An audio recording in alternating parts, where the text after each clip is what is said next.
government slashed 25% of its housing expenditure, 25% of its other expenditure, social programs and so on, and now they find themselves double dipping into recession.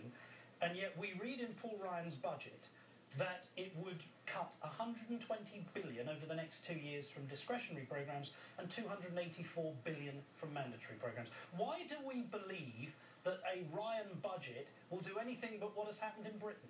There's no reason to believe that it won't be exactly the same thing. You cannot possibly, Martin, cut that much spending out without some sort of corresponding increase in taxes of a reasonable nature. We all know what they are at this point. I mean, they've been enumerated repeatedly. I mean, Erskine Bowles, if you listen to what he's been saying, he says that at the end of this year, after the election, because of the expiration of the Bush tax cuts, because of the sequester that everyone talked about, there's going to be, in the next few years, up to $7 trillion in cuts that we're going to lose in spending in this economy, which means that we have a perfect blueprint in what we saw in the UK with this double-dip recession. If that all happens without this Congress taking action, then we're going to face the exact same thing here. And do you know what's incredible in Britain is that last week, the Treasury, the head of the Treasury, or the Chancellor of the Exchequer, as he's known, announced that he was cutting the highest rate of tax from 50 to 45%. So here we have an economy where austerity has been the #1 default approach, where cutting taxes has been seen as the right thing to do, and they're in a double-dip recession, and the projected expectations for the next quarter, another disaster. And you have Mitt Romney talking very much the same thing. If he's adopting the Paul Ryan budget, he's talking about cutting taxes for high-wage earning people again. I mean, without any corresponding increase in tax increases, you're asking for trouble. I mean, it's just, there's no question about it.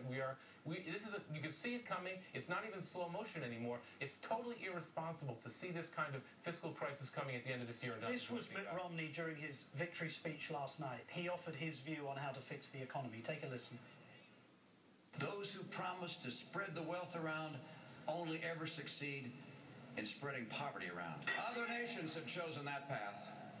It leads to chronic high unemployment, crushing debt, and stagnant wages.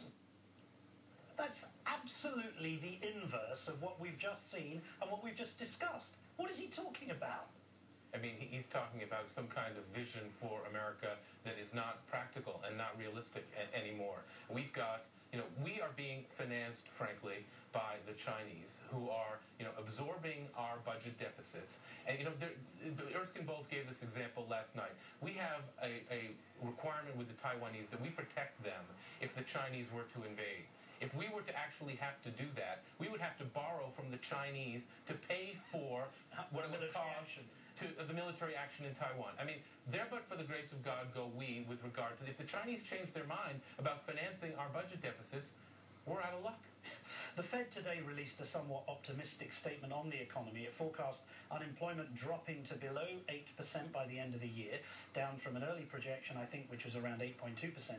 Do you agree with that assessment? Look, I think that markets and the economy are cyclical.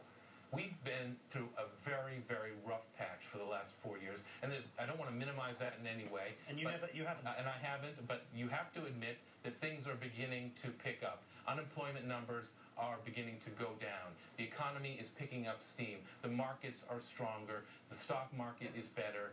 Jobs are being created in the private sector. I see this momentum continuing slowly, and that is going to trickle into demand, and then some of the trillions of dollars that is on the balance sheet of corporate America is going to be reinvested into this country, and I think we're going to get into a virtuous cycle shortly. I don't know if it'll be in time for President Obama. I don't know if it'll be in time to save him or not, but I think that these things are cyclical, and we are in a better place now than we have been for 4 years. It's not great, it's not perfect, and I don't want to minimize the pain out there, but it is getting better. Finally, and very briefly, if you can, Bill, given what we know about Europe, and given what we know about the Paul Ryan plan and Mitt Romney, what should they do in terms of offering an alternative economic plan for the country? They should do what they are incapable of doing, which is admit that we need to raise taxes on the wealthiest and really begin to balance our fiscal situation and get our budgets back in order again. Not in a month of Sundays, I bet. Not Mitt Romney. Bill Cohen.